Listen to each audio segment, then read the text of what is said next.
Hi,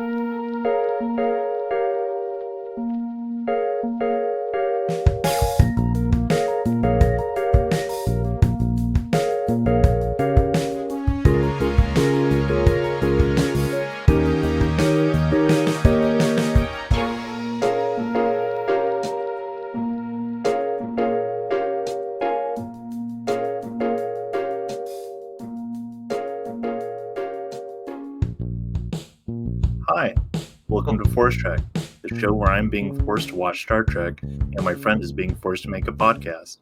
Today, I'm here with my co-host Mars, Hi. and we're going to be talking about the episode Code of Honor from The Next Generation. Episode 3 or 4. Or 4, depending on what streaming service you're watching it on. Yeah. I'm going to get ahead of this now. Any nerds in the crowd, if you're going to say we're on the wrong episode, we're technically not. Because episode 1 is a two-parter, and they were released on the same day, even though most streaming services consider them 2 episodes. So suck it, I'm right. Yeah, listen versions. Paramount Plus says it's 1 episode, and I think they know a little more about it than you do. Okay. And Star Trek was recorded at a little studio called Paramount Studios. So pick the underwear out of your butt cheeks before you start thinking about typing up a rant in the comment section about how we got all wrong. All right. Now that we're done antagonizing everyone. All the nerds. I got let's talk about this episode, huh? No, I want to talk about this anecdote because I already introduced it. Okay, sure. This is really short. One time I went to the Warner Brothers Studios. I got to go on a little walking tour because a friend worked there, and it was very cool. And I remember thinking to myself the whole time, I was like, wow, I can't believe this is where they recorded Star Trek. I was a dedicated Star Trek fan at this point. And then I got fucking home from my day out in Los Angeles walking around, and I got home and I realized that was not true. And I was a fake fan in that moment. I felt like a real idiot. It was a real you idiot. Why did you? Oh my god. It's called Paramount. The Flamorgicus episode over there. Whoa. And your friends are looking at you like, should we tell her? Does she know? Does she know? Does she know? She did not. Okay, Grandma, let's bring you home. And then Spock. Yeah. And Kirk made out. And then Cock and Merc kissed. Bro, that's epic. One of these days, we got to talk about Star Trek's history with fan fiction. I think that'd be fun. But that's not today. True. Yeah. That's not today. We're talking about Code of Honor today. Code of Honor. As tradition, should I give a brief explanation of this episode? Yeah, for your reference, we watched this episode a couple days ago, so I'm curious to see what you can recall. I remember this wasn't a terribly complicated episode to remember. It's pretty simple in all compared to some of the other episodes. Yeah. So basically, Picard and the fellas at the Enterprise they need a cure or an antidote or something or a vaccine. That's what they need. They need a vaccine from this. What did they say it is? Do you remember? I have no idea what the disease is they're trying to cure. I know that Crusher's really shaken up about it. I'm sorry. Go on. Yeah. Crusher's really scared about it, and like if you've seen people die the way I have, then you'll want to get this vaccine ASAP. And it's pretty big. It's a pretty big deal. Everyone's pretty antsy about getting it. And they go to this tribal planet. It's advanced but also tribal, right? They have technology, right? It's weird. It's a weird episode. Yeah, we'll get into the politics of it later. It's supposed to kind of be taken after 40s Africa, from what I read, and 40s tribal Africa. And so it's kind of weird, and it immediately starts off with sexism because they meet with the head tribal people or whatever. And what's the planet's name? Do you remember? I don't. Just be glad I'm remembering what happened. I'll throw that one as a freebie. It's, let's see, where does it say? It's Ligon 3. Ligon 3. There you go. Everyone can sleep well tonight. knowing the name of Ligon 3. Or I'm sorry, Ligon 2. Don't. I literally was looking at the wiki and Did I Ligon 1 explode? No, you don't want to know what happened to Ligon 9. Don't worry, we'll get to that episode later. Anyways, so basically, the Chiefs meet Yar. I forget why Yar like beats someone up or does some shit, but Yar pretty much whoops someone's ass. She whoops like one of the like the main dude's ass on the team of Luton. He's the Ligonian leader, and she whoops his ass, and all the Ligonians are like, "What? A woman as a security officer? What? She's treated as equal? What? Which, strap in. This is going to be a normal theme for Star Trek, I feel. And and they have this whole thing about like, wow, she's so cool, she's so awesome, and Picard and all the rest of them are like, yes. Anyways, can we get that vaccine? We really need it. And he's like, oh, of course. Of course, yeah, whatever. Anyways, and then they get bamboozled, and the Ligonians steal Yar, the kidnapper, like as they're trying to make the deal, and they have to go rescue her while also trying to get the cure too, because like a bunch of politics kind of have started now, and they have to like be sure not to offend them, but also, you know, they stole their crewmate. So they need her back. And then there's another girl who thinks that Yar is like madly in love with the Ligonian leader, Luton. And she's basically like, I'm going to fight you to the death, Yar. And Yar's like, oh shit, this fucking sucks. And Picard's like, Yar, you should fight to the death with her. Don't worry, we have it handled. And they fight to the death. Yar kills the lady. I don't remember her name. And then they both get transported to the Enterprise, where Dr. Crusher immediately revives the woman from the Ligonian tribe. Sorry, I keep having to look over at the Wikipedia. I keep forgetting the fucking name of the place. And she gets brought back to life, and then they transport all the Ligonian people over so that Picard could be like, technically, she did die, so like it was fight to the death, you know. And they're like, okay, sure, whatever. And then the girl basically tells the girl from the Ligonian tribe, basically says, like, hey, you're fucking mean. I can't believe you didn't even care about me when I die. I'm going to marry this guy instead. And it's the dude that Yar kicked the ass of. And then they fall in love. And they're now like the strongest people in the tribe. And Yar is home and no longer kidnapped. And the episode ends. And that's my explanation of what I remember of the episode. And they get the cure. I think that's probably your most sound recollection of the episode. I think you got most of it. Pretty. I mean, honestly, that's pretty much what happened. Like, yeah, of course, there's like small details if you really want to get it. No. That's like a solid. That's a solid recap, is what I mean. Really? You think so? Yeah, I think this was the first one where it was like there was no. And then what's her name? Fart. She goes upstairs, I think, or something. One of them trips. Like, you know.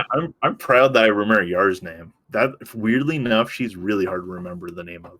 Few letters. She's a woman of so few letters, but so much content. You know. That's me writing down a line for Dade remembers stuff section. Recording to memory. Tally. That's what they're called. Tally. Oh, I thought you were like a computer recording information. No. Okay, so I'm gonna lay down some Star Trek knowledge real quick. We're just gonna get into it. All right, everybody, this is where you take off your headphones. This is where you can stop. So, okay, we're gonna lay down a couple key characters. We're gonna talk about this. So, there's Ligonians, right? That's the Ligon 2 is the planet, and then you have Lutan, who's the Ligonian leader, and then you have Yarina, who's the girl who wants to kill Yar, which is the funniest Oh name you could pick yeah, because for. her name is also Yar. It's so stupid. Like I know they were probably like, oh, we'll use Yarina as like a test. It'll be just like the holding name or Dude, whatever. And they they were fucking probably kept it. like, they're like, oh, we need to make this episode this week. Her name is Yarina. There we go. Yeah, for sure. Whatever. These fucking nerds will eat it up. They'll love it. And then yeah, you have who's Lutan's first one, meaning his top wife. Also, I did a little research. Also, I believe specifically it's based off of like ancient China in specific, where like the men own everything, but the women own the actual land. So if you like marry a woman, you get her land, and that's like the whole thing this episode hinges on, is like being respected for having cool stuff and being cool. And yeah, let's get into details because there's a lot to say. I think something that's very funny that we could touch on is like obviously Yar kicks that guy's ass immediately. Can you remember why? I cannot remember for the life of me. Yeah, so the dude is like, he's like gonna present a sample to Picard, but Yar is like, no, it's my job. I have to do an ocular pat down of this case, and the guy is like, no, you're a woman. Don't tell me what to do. And then she immediately can't do that, and she kicks his ass. Yeah, she like flips him. Yeah, she just, like a freaking pancake. Like you wait it's like nothing. Epic sauce. Yeah, so this dude gets his ass kicked, but right after that, Lutan is so impressed by this. Picard is like, yeah, anyway, give us the vaccine. We're ready to do this, and he's like, yes, please prepare it. Please, yeah, he's like, and now let us entertain you. And then the whole time, like they're doing that, Lutan is just kind of like looking at Yar. I think that's what he does. I think he requests Yar walk him around the ship. Yeah, because if I remember, Lutan was like, "Are you not going to entertain us while we're here?" And then Picard's like, "What do you want?" And like, I would like to talk to Yar for a while. I would like see to what Yar's doing. Meet with your security officer. And then Yar, who is put in charge of this, is like, "Do you guys want to see me beat up a hologram?" Yeah, and then like they conjure a hologram, and he's like, "Whoa, you can create men with no souls," and she's like, "No, it's the hologram, dude." We're in the future. It's so weird how like the people both have like a shit ton of technology, but also don't know about other like civilizations' technology. Yeah, well, it's like I'm so interested by like there are so many people and species in Star Trek. Or like so many species in Star Trek where like they are able to completely like have interstellar travel and are like they have like a translator so they can talk to other species, but for pretty much every description of like their personality, they should not be able to be in space. Like Klingons should not be able to go into space, but they do. Like yeah. You'll see this later, but like Klingons are fucking mean to their scientists. They're fucking assholes. I mean, oh wait, no, that was Ferengi. Sorry, I was thinking about a different episode. Yeah, we also, little spoiler, we did watch 2 episodes because we were so excited. But yeah, oh gosh. But, anyways, let's continue with the episode. Yeah, so yeah, Lutan is like, "Oh wow, you got a holograms, that's cool." And Yar puts on a silly little gi that's too big for her, and she kicks the hologram's ass. Which, by the way, can I note, it's like supposed to be this very impressive like technical display of like of combat to the Ligonian people, but like the person who did it or the choreography for it looks so lame. Like when it's happening, it's so matter of fact. It's like shot wide where you can see everything. It's a wide single shot, and she just slowly flips it over and then like once, and then it gets back up and then runs at her again. She flips it again just effortlessly. But it doesn't also look like she put work into it either. It's like a weird mix. Yeah, well, that's that compounded with the fact that she has the program she's conjured. The mat is like in the far right corner of the room. Like it just got her stuffed in a corner. And I know it's like probably like how they wanted to get the shot or whatever. But it is so funny. Just like, okay, now let me use our hyper technology to summon a Matt and a guy. Well, that's all you need for combat, you know. I know, but like, you know, Data was just whistling and it they looks conjured a so- forest. You know. Yar is very bare bones and minimalist compared to Data. Yeah, maybe it says something about their personalities. I mean, it would be kind of funny if maybe she did that not to scare them, because like Yeah, I this guess is their first time seeing a hologram. So like imagine if she just teleported them into like a fucking kung fu competition room, you know? yeah. Well, yeah, that's the thing too. Is it's like I have to remember that the holodeck itself is like a new thing. Like it's in the universe of Star Trek. It's like this technology just started existing, and now it's on only the most advanced like ships in the fleet. So it's not like everybody knows about holodecks. Which, by the way, I'm sure there will be episodes about this later on where they can where they'll do like you have more advanced uses for it, where it'll be like, okay, we need to simulate this or this, but we haven't gone to those episodes yet. So for me, it just seems like the holodeck room is just for shits and giggles. Just like whoever's bored that day, they can go in and like, oh, I'm going to imagine I'm in a forest, or ooh, I'm going to fight some fake robots to make sure I'm still not rusty on my fighting or something. But it's like also just like imagine the sheer amount of power it takes to run the holodeck. Like Yeah, there's no way that thing is draining so much fucking energy. yeah, and this little spoiler: there's more than one on the ship. There's more than one? What the fuck? Yeah, there's several. It's okay. Well, there's so much we could talk about right there. Like, why? Like, that probably takes up so much energy, and then also only few ships have it, but this one has two of them. I think I think we'll hold off on the talk for now because we do in a couple episodes have a holodeck episode we can talk about, which actually has some pretty funny moments now that I'm remembering it. But I'm very excited. but pushing us back over to the episode. Yes. Yeah, so just skipping ahead a little bit, Yar gets kidnapped, right? And then Picard is like trying to figure out what the fuck to do. He's really pissed off, and he just like goes like, "Ah, fuck, let's do a warning shot at him." Yeah, for a show that's about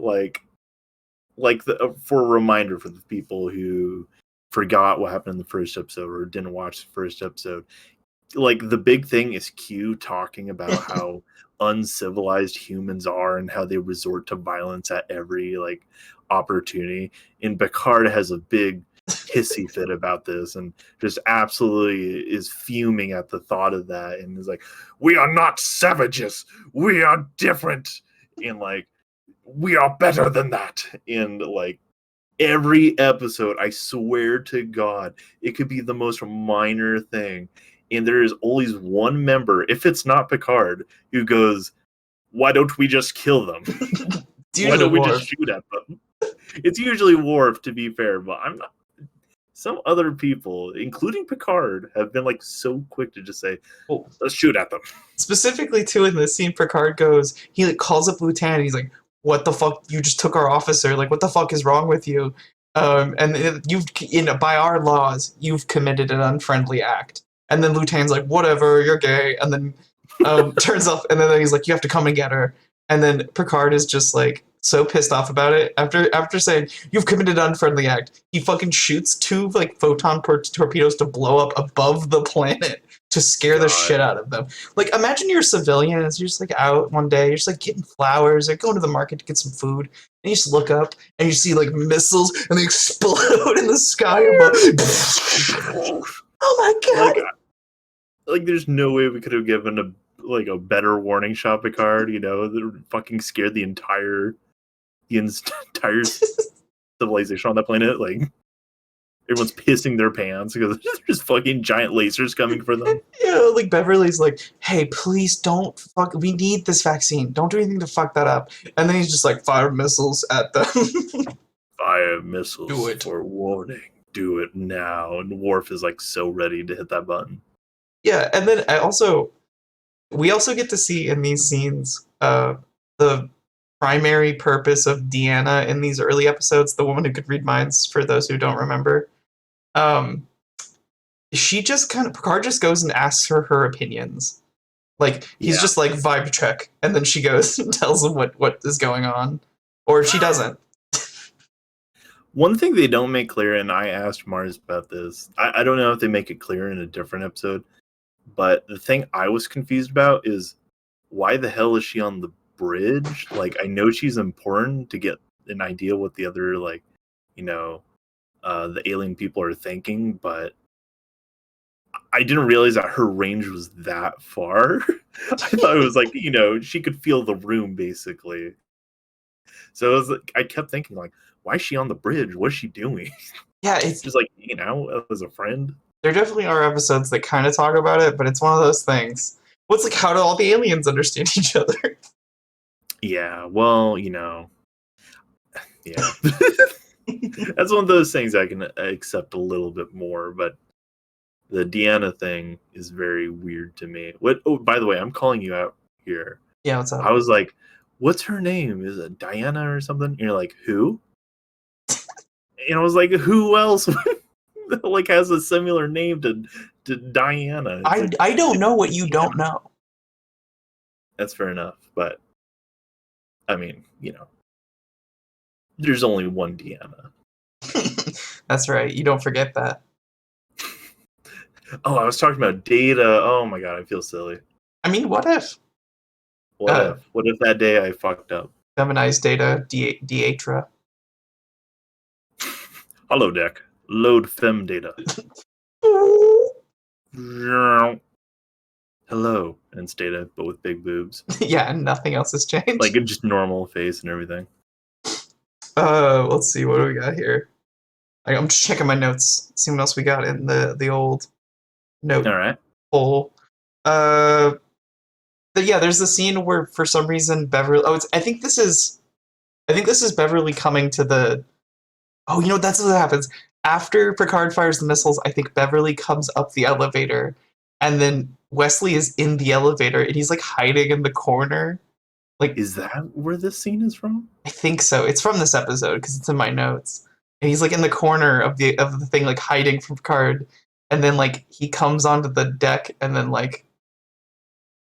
Yeah, that was this episode because the episode before this is the Naked Now. Yeah, so and then like they have like a little conversation. I forget what it's about, but at one point she goes like, "My son is in the elevator and he's scared of you. You should make up." He's being a good boy. Yeah, because in the previous episode, if you'll remember, Wesley fucking almost destroyed and killed everyone. Like he almost dropped everybody into like a supernova or where the fuck was happening. But he did save everyone too, though. That's like how it ends. Is he makes up for it by fucking building a repulsor that pushes away and gives them enough time. And his reward for doing that? Well, Picard says, "Well, I'm sorry for yelling." In this episode, Picard basically goes, "I'm sorry for yelling at you. Here you go. Take a spot at ops." And he lets him sit in one of the little front chair things that, like, I imagine steers the ship. Oh yeah, he's working that like the whole episode while they're gone. Yeah. They just let him, like, "Hey, kid, I know you were drunk," and whatever, I guess that's a part of it, but, "Hey, kid who almost fucking destroyed the ship, we're gonna just let you be in control again, and no one's gonna feel weird about it." Yeah, it's kind of weird because like in my mind, I assume that they have to like go to academy and shit and like really like crunch numbers and learn a lot of shit to even be thought about being put in that position. And the fact that Picard is just like, "Hey kid, you wanna take this out for a test drive?" Like it's an old fucking Chevron car that he's letting his son practice driving around the parking lot. Not the fucking literal newest ship design that fucking the Federation has. Like, they say it in the first episode, this is the most advanced ship. It's the flagship of the Federation fleet. It's a huge deal. And they're just like, "Yeah, little 15-year-old boy, you can drive it." It's like letting like a 12-year-old be like, "You want to try driving the Lambo around the parking lot?" Here, hey, he's about to drive off. "Oh, sport, wait, hold on." "What, Dad?" Hold on. "Let me turn sport mode on for you." It's a little strange, but Wesley does do good. I'm getting the idea that he's a prodigy or whatever. I definitely feel like he's going to be part of the team at some point. Yeah. Building up towards that. Oh yeah, and then that scene, I believe that scene is followed by immediately after that, Picard goes like, "Hey, Data," or no, Riker calls. Right, yeah, Riker calls like I forget what it is. He uses French, and then somebody's like, so one of the aliens.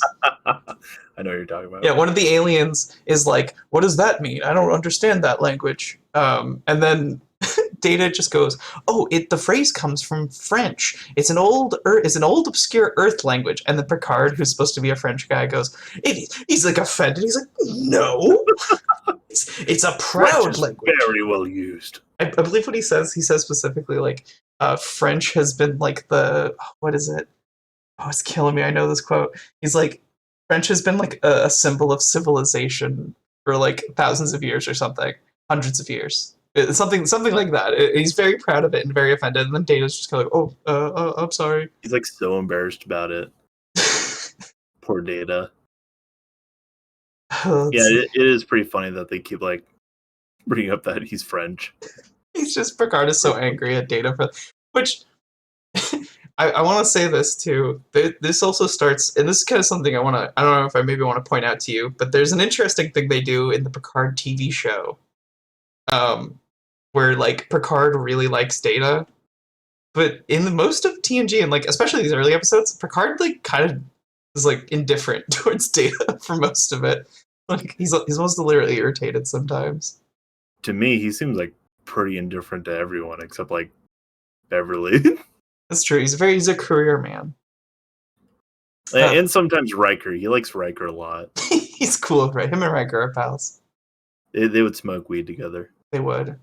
Riker, come to my quarters. And then he walks over to the replicator. And oh, doobie lit. Doobie lit. Pass that shit. Don't bogart that. Can I talk about a scene? Yeah, lay it on me. There's a scene that I actually just remembered that I would love to talk about. So this is, I think, a little bit further. I don't know how further this is, so if you want to touch something before this, let me know. But I want to talk about when they're actually on the planet. I think I know what you're going to talk about. Picard. I forget who all is there. I think it's Picard. Yar is there. Is the blind dude? What's his name? Geordi. Is Geordi there? I forget. Which trying to like set the stage for people who haven't seen this. Are you talking about the scene where Picard is like talking to Lutan? Yeah, but I want like just to give a little bit of like a who's there on the planet right now. Okay, I can set this up for you. Okay. On the planet, because Picard is like, "Oh, I'm gonna go down," and then Riker's like, "Don't go down," but then Data's like, "He has to. It's their culture," and so Picard goes down, and they go talk to Yar. So it's his away team is Data, Geordi, and then I think just him and Yar. And okay. Yeah, that's what I wanted to. Yeah. I just wanted to talk about the team that was there for people to know why we're now there. Mm-hmm. But Picard is like slips away like after they've been discussing like plan discussions for a while. Like what they're gonna do to get her out. Yeah. And then he goes over toward Lutan and his first man is, or whatever his name is. Yeah, his like second in command.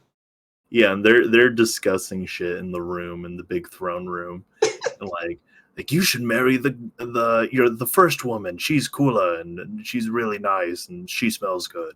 And Lutan's like, well, in the end, it doesn't matter.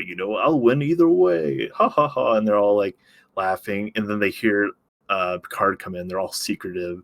And Picard like comes in. He's like all awkward looking. And like, well, you've made quite a show or whatever. He says some like old man shit. But he then goes and like sits down on a chair all casual. Yeah, he's like next to Lutan. He like throws his leg over. Yeah, he starts like talking like he's like one of the boys. Like puts his legs up and shit and like puts his arm on the side of a table and is like, so let's be honest, us men, am I right? He like starts like trying to be like talk like one of them and shit. It's pretty funny. Well, it's extra funny if you really think about, because Picard grew up on Federation Earth, which is like essentially considered a utopia. There's no money. There's no like there's everyone has like a place to live, and there's like you can just do whatever you want and feel like enriched by it. It's awesome. And like everyone's really nice and woke and cool. And so like him having to like pretend to be sexist is extra funny because he's probably only read about sexism and like maybe done it. Yeah, he's like been maybe sexist a few times in his life, but he's like overall just like just yeah, aren't we? Don't you like it when women get you a beer? Or their round buttocks, am I right? I love their butts. Butts.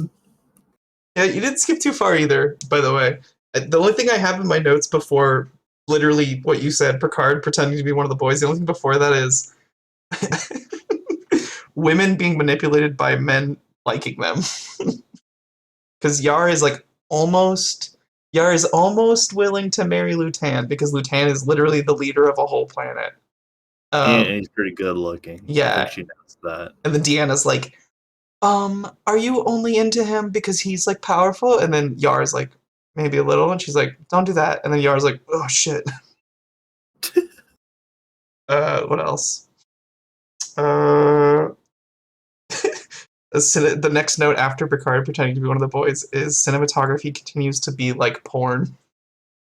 Oh yeah. I think that was that's the whole show. I think that was specifically in reference to Yarina walking in to talk to Yar. Oh my god, yeah. It looks like an intro to an old porno. They're like I was ready for them to say the only way this can be dealt with is with an oil fight. Guards, get the oil. Grab the royal oil. The royal oil. Get the royal oil holder. It's the holder for the royal oil. Thank you. Yeah, and then they just kind of argue for a little while, and Yarina is not having it. She thinks Yar really wants to marry Lutan.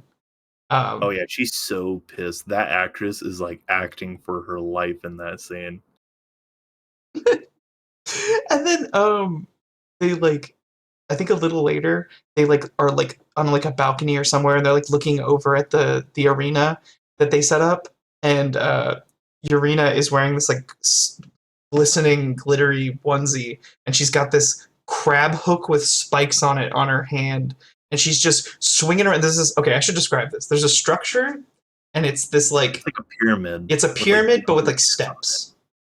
Yeah. Yeah. So it's steps, and then it's got poles everywhere, and Yarina is on there just swinging around these poles, just going crazy. She's swinging her little weapon. She's practicing, and Yar is like, "Oh shit." You know, my Starfleet. She literally says at one point, like, no, like combat training can be compared to Starfleet. Like, they're so awesome at fighting. So Yar's like, I'm going to kill you, which is very funny to think that because Starfleet has the silliest punch. Yeah, it's Starfleet looks like a bunch of fucking dorks. It was getting thrown around.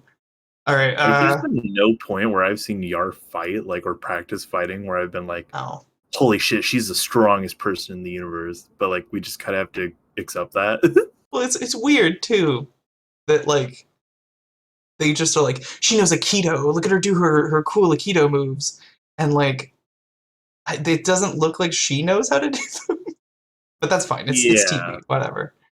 Yeah, and also Yar gets her weapon, which is supposed to be like this like weird mitt with like poison spikes, and the poison is supposed to kill you instantly. It's deadly. And Yar's just like talking to her friends while wearing it, just swinging it around, having a conversation. He like turns really suddenly and almost like clips Data or somebody in one of the scenes. Let's see. Yeah, she's just so built different though that she can hold it back. Yeah. Well, see, when you get to the fight, right? You get to the fight, and Yarina and Yar are going at it on this cool step pit pyramid thing. And wow, the description sounds way cooler than what it is.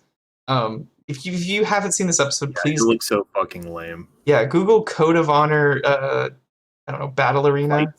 Fight scene. Just give yourself a little treat. One.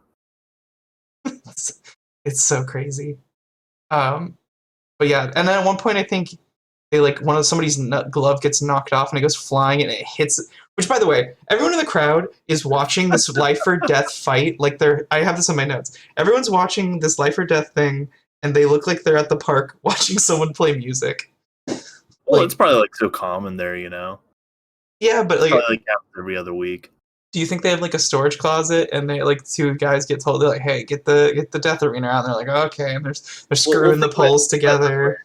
It looks like it's like permanently built there. So I'm assuming this happens every week. Like that, that's just the death arena room over there.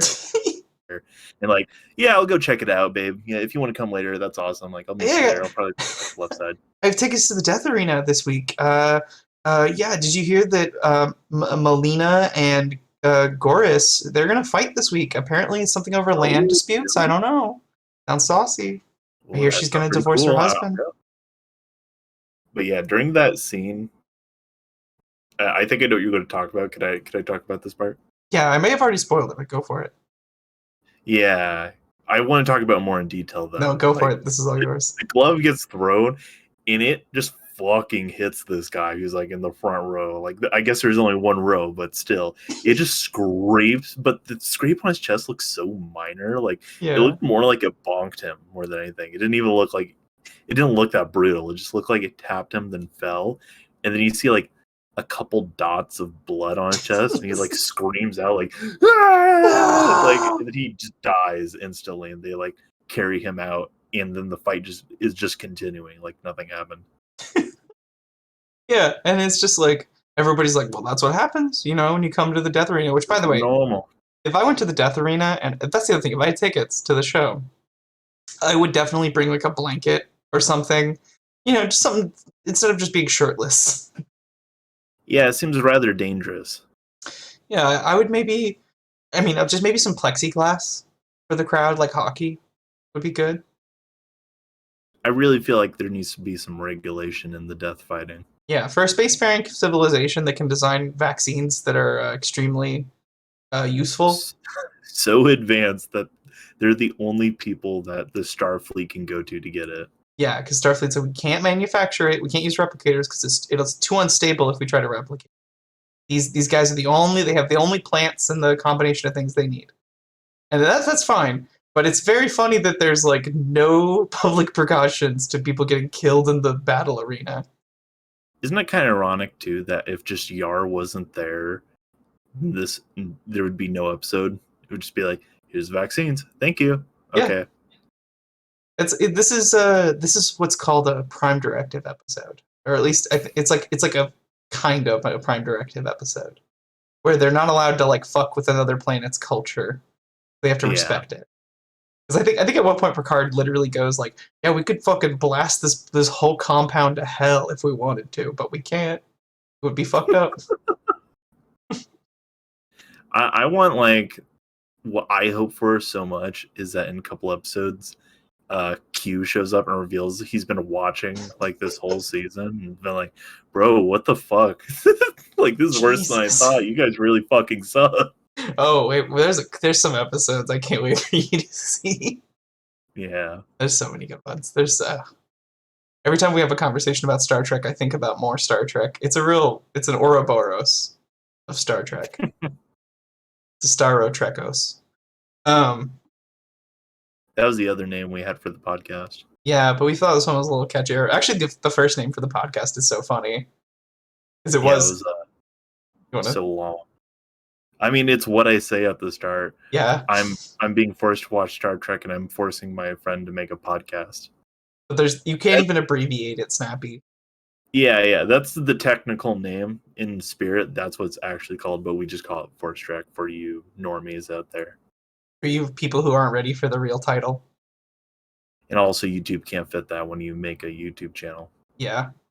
I mean, that's the name you say when you want to banish us. It's our true demon name. Yeah, if you say Force Trek, nothing's happening.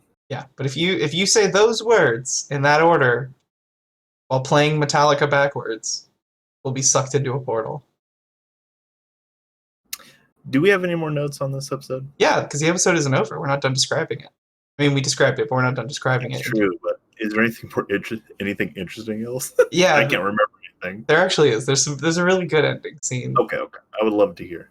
So the whole plan was they're gonna kill Urena, and they're gonna teleport them both up to the ship. They're gonna transport them both up to the ship, and then they're gonna revive her with their fancy medical science. But because using the cultures and customs of the planet, they find a loophole. They're like, oh, if she dies, then her marriage with Lutan is like cut off. And so Urena is now a free agent, and that's what makes Lutan so powerful. So if Lutan uses Urena, he can't be the one calling the shots. And so that's their move. They pull a fucking CIA destabilization like move. And they go in and they revive, and then they bring I think literally like Yar and Urena teleport away, and then Lutan's like, "What the fuck, man? We had a deal." And then Picard is like, "Yeah, I'm sorry. Anyway, we're gonna leave. Yeah, Yarena's dead, so whatever. We're gonna leave. 5 to beam up." And that's there were 3 of Picard's guys, and there was Lutan in his second. So Lutan's like, "What the fuck?" And then he gets transported up to the ship in a surprise, and then he finds out Urena is still alive, and he's like, "What trickery is this?" But then Urena's like, "I'm dumping you, and I'm gonna marry your second because he was like concerned about me." Can we pause for a sec? Yeah. Because I really want to talk about how quickly they glossed over this. Because so like this is already kind of been a recap in the intro, but I am kind of glad we're going more in detail on this because they really gloss over the fact that she dies. Yeah. She like legitimately dies and then gets revived. Yeah. And there's like she's fine with it, by the way. Yeah. No, she's totally fine with it, but I'm sure there's probably like cases in real life of something similar happening, but like it's too casual in this episode. Like, did she see anything while she was dead? Did anything happen? Like, what are her thoughts on it? You know, like I'm sure she didn't consent to this because this was like the plan and stuff. Yeah, like, and she's cool with it. I guess she's like, I don't have to be married to my bum ass husband anymore because he was like willing to replace me with Yar, and so she's cool with it. She moves on very quickly, which is understandable. By the way, that scene is followed up with, it's followed up with like I think now that Lutan is no longer the leader of the planet, and the Yarina is married to his second, and Lutan is made. I think literally what happens is she's like, Lutan's like single, and then Yarina goes like, "Hey Yar, do you want to marry him?" And Yar is like disgusted by him because he doesn't have any power anymore. So she literally goes like, ew, no, I'm okay," and like passes him off. It's fucked up, but also very funny. Very funny. And Lutan is like, and then also this is so funny. So, like, Lutan is demoted to second essentially because she's like, Yarina is like, "Hey, we'll hire you back on." What's up? Instantly. Yeah, instantly. She's like, "We'll hire you back on," and he's instantly demoted, and he's just accepting it. Like he's like, this is our. It's respectful. He's like, this is our way. Like we are civilized. We follow this code of conduct strictly so that we can like, have a structured society. So he's totally instantly like, yeah, I'm gonna go with this. I have to. But then you can see it in Lutan's face. He's looking at them. He's like standing behind Yar and her new husband, and he's looking at both of them like, the second I have a fucking chance, I'm going to kill both of you. Take my spot back. Like, yeah. We didn't even talk about the really funny line right before that too, because like he gets demoted, and then immediately the second guy is like, "Stand behind me," as it is, because they're always walking in like a V formation. The second is always like right behind them, so he like fucking orders his ass, "Stand behind me, next to my girl," and so that when he farts, he can smell it. So he gets it right in his face when he has bean burrito fart. That's how I fucked. I had like my brain just like dropped off like a rock into a canyon. that was terrible. I was just gonna say Lutan is like, that's what Lutan did. He would just walk around and fart, and the guy had to deal with it. Now it's his turn. Now it's on him. Is there any more notes or? Yeah, there's a little exchange between Yarina and Lutan that I liked, where like Lutan is like, "But to discard a mate in this manner," and then Yarina cuts him off and goes, "It was less painful than the one you chose." Oh, Ooh, damn! cold. What a line.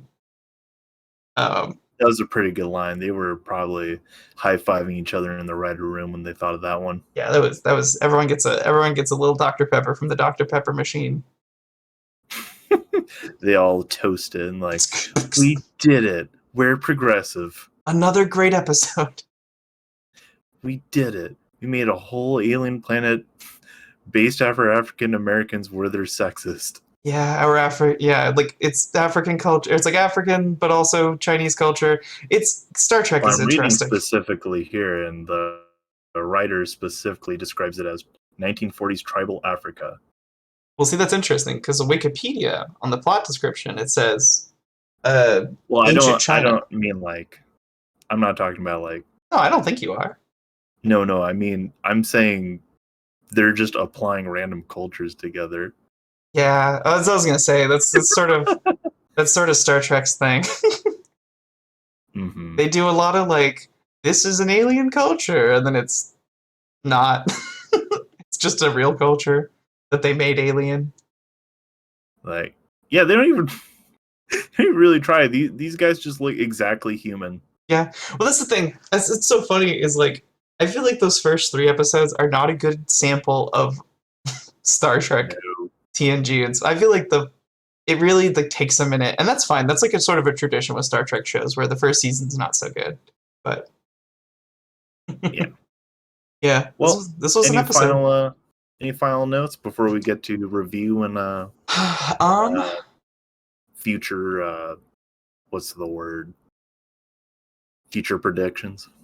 Well, I'll say the only note I have left in my little notes. I didn't have many for this episode, but the only one I have right here is "How sad for you, you loser," which I think is in reference to Lutan losing everything.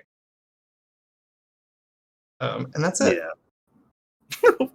Yeah, I mean he's a loser. Yeah, that's me being mean to a fictional character. You got his ass. I got his ass. Yeah, let's get into the review. What did you think? You go first. It's been the tradition. Yeah, I was about to say. You want to switch it up? We've done this like 3 times, and I think this is literally the same exact interaction we have every time. Well, I always ask you for your review first. Well, okay. But if you want me to go first, you can always switch it up. I'll get mine out of the way. Out of the way, okay. Well, because I'm way more curious to see what you think of these episodes. I think, especially watching this on rewatch, I thought this was an interesting one because, like, I don't know, not too many times in Star Trek did they really just like. It's pretty ham-fisted, the message of this episode, I think, and I think they get more subtle as time goes on, and it's kind of funny because like a lot of these episodes, like I mentioned, were written for the original series. And it shows, and this is one of them for sure. This, like, even the sets feel like original series sets, and like the sort of like the whole plot is like something that would definitely happen to the original Enterprise crew, where they're like just being sexist to everybody. Yeah, but yeah, this is interesting. It's definitely one that shows the fact that this is like not written for this series. But I liked it overall. It had some funny moments that I forgot existed, and had some good, genuine one-liners that I liked. What did you think? What would you rate it? Oh, what do I rate it? Yeah, we always rate these. This is not, my rating is not going to reflect this though. It's like probably like a 6 out of 10. I think that's what you've given the last 3 episodes. And I stand by all of it. It's generous for some of them, honestly. I think I gave the last one a 7. So I was pretty nice on the last episode. The Naked Now. It was a weird one to review because it's got so many stipulations. Yeah. All right. Well, my thoughts on the episode are, it was okay. Like you said, it was ham-fisted, honestly, like the message and shit. Especially because I've seen the next episode. Spoilers for people we watch these in sessions sometimes. Yeah. And I feel like this episode gets really depleted a bit because of the next episode, and vice versa, because it's the culture, or like the alien races are, I don't know, not very creative in my mind. Well, they're just shitty. They're just acting shitty.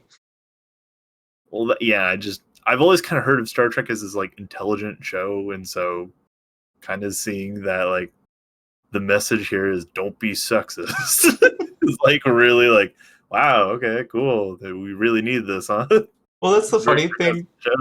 That's the funny thing too, is there's also the sub message of this episode that's supposed to be like, you know, you're supposed to respect other cultures, and like, and you know, when you're in another culture, you have to like, you know, abide by their laws and rules, and that's a good message. But I don't think this episode reflects that very well. It doesn't really do that well though, No. because they're pissed off at that culture the entire time, and like kind of it seems more like they're really fucking pissed at them, and that they're just doing this to get the vaccine and purely nothing else. Like I feel like if Picard didn't need that vaccine, he would just blow them to smithereens or something. Picard would just like get Yar and leave. Like I kind of wish the vaccine thing wasn't as much of a plot relevance, because then it would make that message so much more impactful, like respecting other cultures. And I feel like they could have done it better that way, because it really just felt like we would just sneak in and steal Yar and totally like just fuck you in your culture if it wasn't for the vaccine being a plot thing. Yeah. Also, you can't say you're like respecting the rules and laws of the culture if you're like manipulating them to get what you want. Like, yeah, well, she died, but she didn't really though. Yeah, and so overall, honestly, I would give that one. It's kind of funny at some points, maybe 4, 5 out of 10. I respect that. It was it's pretty meh. It was okay at first, but then the next episode kind of sours it a bit. Yeah, especially having seen the next episode. The next episode being can I remember it off the top of my head? I don't know the name of it. The Last Outpost, I think, is what it is called. That's off the top of my head. I think that's pretty sure that's correct. Yeah, I think you're right. And it'll make more sense why I think it taints this episode and vice versa a bit when we get into that one. Yeah. Do you have any future predictions? Speaking of which? Let's see here. You know, I thought there was going to be more continuity for this future prediction thing to be viable, but not really. I think Wesley is going to become a bigger part of the crew at some point, maybe after season 1 or something. It kind of seems like what they're setting it up with him like being on the bridge while they're gone and stuff. Like, oh, we can trust Wesley. He's such a good boy. Yeah, they do cut back a few times, and he's just there the whole time. Yeah, they make a very big note of him, that he's like doing such a good job and shit. So I think that's going to be something. And he's so smart. And I think that's my really only prediction. Picard will continue to be a weirdo forever. Yeah, that's pretty fair, honestly. Maybe I'll be wrong though. I'd like to see Picard prove me wrong. Ain't that right, buddy? He's over right next to us. Yeah, he's really we got his iPad set up. He loses himself. I don't know if he can even hear us. He's probably just like listening to us while he's like doing work. He's probably not even thinking about us. Here, I'm gonna check. Picard. Picard. You okay, buddy? Hey, Picard. Well, we'll let him do his thing. I feel like this is a good place to end it. Yeah. What did we do again? I don't remember. Well, Mars, I think we want to set our phasers to goodbye. Our phasers? Oh shit! I fucked up. Hold on. You didn't play the music. No, I mislabeled the music. For people not aware, we have been messing around with some settings, and so pardon our pixie dust. Yeah, surprise, surprise! This is all recorded live. What? Oh my god! But you know what that means? It's time to set our phasers to goodbye. Good recovery. Thanks. All right, everybody. Goodbye. Pew pew pew. Here we go. Photon lasers. Whatever it's called.